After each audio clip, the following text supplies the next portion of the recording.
동기부여 영상들을 보다 보면 이런 생각이 든다. 저 사람들은 자는 시간까지 줄여가면서 열심히 그리는데 난 이렇게 잠을 자도 되는 걸까? 절박함으로 일해야 성공할 수 있다는데 나 지금 그렇게 살고 있나? 오늘 하루를 전력을 다해서 살아야 한다는데 이렇게 애니를 보고 있어도 되나? 이런 생각이 들면 다른 걸 하고 있다가도 뭔가 죄책감이 생기고 또 빨리 무언가를 해야 될 것만 같은 그런 압박감이 든다. 하지만 지금은 잠을 줄여서 그림을 그린다던가 아니면 하루를 전력을 다해서 살아야 한다는 생각은 하지 않는다. 피곤할 때는 자고 또 보고 싶은 애니가 있으면 한두 편씩은 본다. 왜냐면 그림 실력을 향상시키기 위해선 이 휴식은 무조건 아니 반드시 필요하다고 생각한다. 그래서 이번 영상은 휴식에 대해 한번 말해보려고 한다. 예전에 기숙사에 있었을 때의 일이다. 우리 기숙사는 4인실이었는데 그 중에서도 난 나이가 제일 많았다. 난 아침형 인간이라서 알람이 없어도 7시 전엔 무조건 일어났고 또 밤 12시 전엔 무조건 잠을 잔다. 그런 나와는 다르게 후배들을 보면 전부 다 올빼미형이라서 밤늦게까지 깨있는 경우가 많았다. 그래서 가끔 자기 전에 개인 스탠드를 켜두고 작업을 하는 후배들의 모습을 보면 선배임에도 불구하고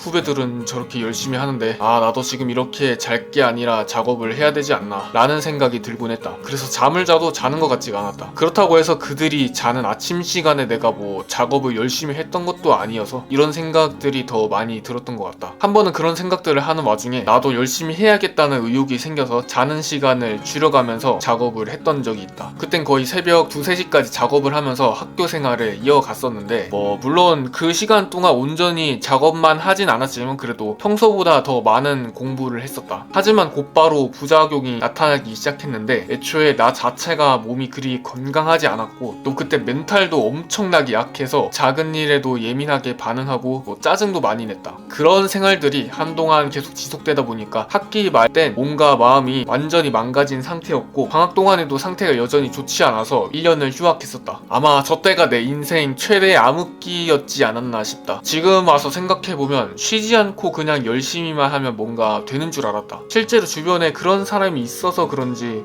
이렇게 해야 좀 더 나아질 수 있을 것만 같았다. 하지만 난 그 사람들이 아니었다. 난 제대로 된 휴식이 필요한 사람이었고 그렇게 해야 앞으로 나갈 수 있는 그런 사람이었다. 그래서 그때부터 영상이나 책들을 보면서 나에게 맞는 휴식 방법들을 찾아보았다. 그 중에서도 이번에 나에게 가장 효과가 있었던 휴식 방법들에 대해 말해보고자 한다. 우선 첫 번째, 잠자기 1시간 전에 전자기기를 하지 않는다.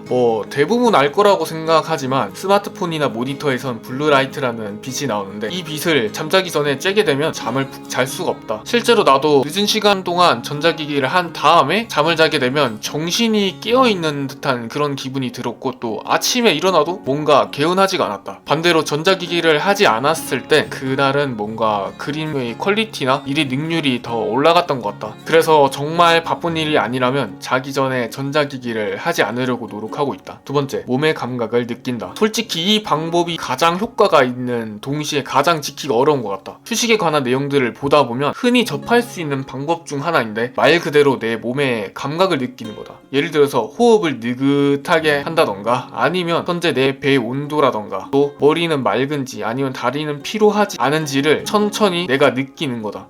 이게 정말 중요한 게 그림을 그리는 행위 자체가 머리를 정말로 많이 쓰는 작업이다. 그렇기 때문에 그림을 그리면서 달궈졌던 머리를 몸으로 이완을 시켜줄 필요가 있다. 하지만 요즘은 쉬는 시간마저도 스마트폰을 하면서 이완을 하긴커녕 달궈졌던 머리를 더 가열시킨다. 그렇게 제대로 쉬지 못한 머리는 다시 일을 하기 위해서 남아있던 에너지를 계속 쥐어짜야 하는데 그러다 보면 생각할 힘을 점점 잃게 되고 결과적으로는 그림을 대충 그리고 싶어지게 된다. 이렇게 되면 당연히 그림 퀄리티는 더 떨어지게 될 거고 또 그림 실력도 더디게 늘게 될 거다. 그러니 쉬는 시간엔 이 달궈진 머리를 적극적으로 시켜줄 필요가 있다. 난 개인적으로 몸의 감각을 느끼는 게 가장 효과적인 방법이라고 생각하지만 사실 이게 여간 쉽지가 않다. 쉬는 시간이 되면 계속 스마트폰이나 또 게임, 유튜브를 보고 싶은 마음이 정말 굴뚝 같은데 근데 다음 그림을 그리기 위해서라도 이 모든 것들을 참아야 한다는 건 정말 힘든 것 같다. 하지만 그 유혹들을 다 다 이겨내고 쉬는 시간을 적극적으로 잘 활용을 했을 땐 머리가 좀 더 개운해지면서 더 좋은 퀄리티의 그림을 뽑아낼 수 있었던 것 같다. 사실 아직까지도 이 쉬는 시간을 잘 활용하진 못하긴 한데 그래도 더 좋은 그림을 그리기 위해선 노력해야 되는 부분이라고 생각한다. 이렇게 휴식에 대해 말해보았다. 앞서 얘기했지만 휴식은 그림 실력을 늘리기 위해선 정말 필요한 요소라고 생각한다. 휴식을 하지 않고 계속 무언가를 해나간다면 처음엔 바짝 달려나갈 수 있겠지만 금방 지쳐버리게 되고 또 앞으로 나갈 힘을 잃어버리게 될지도 모른다. 그렇게 더 멀리 가기 위해 난 오늘도 제대로 된 휴식을 해보고자 한다. 그럼 이번 영상은 여기서 마무리하고 다음 영상에서 찾아오겠다. 재밌게 그립시다. 소저였습니다.